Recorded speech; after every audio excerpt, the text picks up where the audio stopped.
Саламатсыздар ма балдар? Математика сабағы, тақырыбымыз жиын, бос жиын.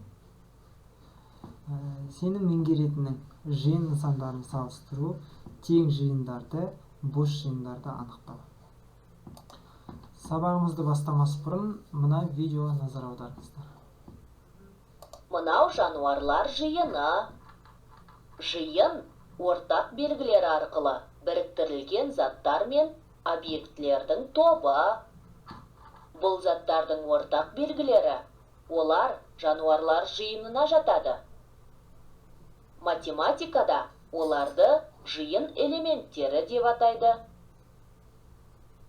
Мысалы, жануарлар жиынына келесі элементтер жатады: қоян, түлкі, мысық, аю, жылқы, барыс және ит.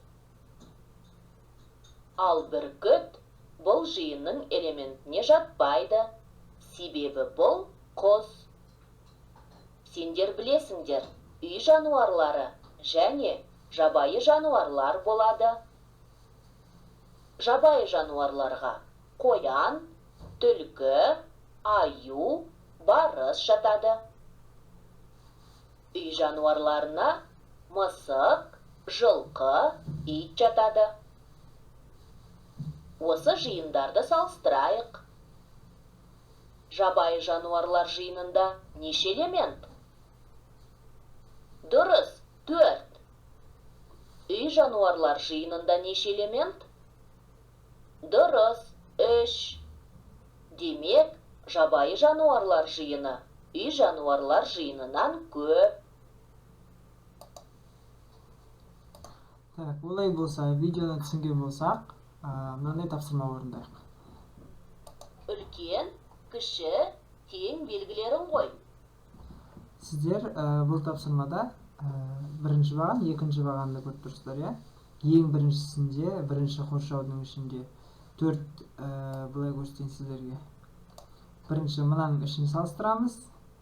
Мына бірінші көк қоршаудың іші көк па, әлде екінші көк қоршаудың іші көк па? Соны салыстырамыз. Ал екінші мынаны салыстырамыз. Бірінші көк қоршау ма, әлде екінші көк қоршау ма? Соны салыстырамыз. Салыстырып, үлкен, кіші, тең деген белгілерді қоямыз.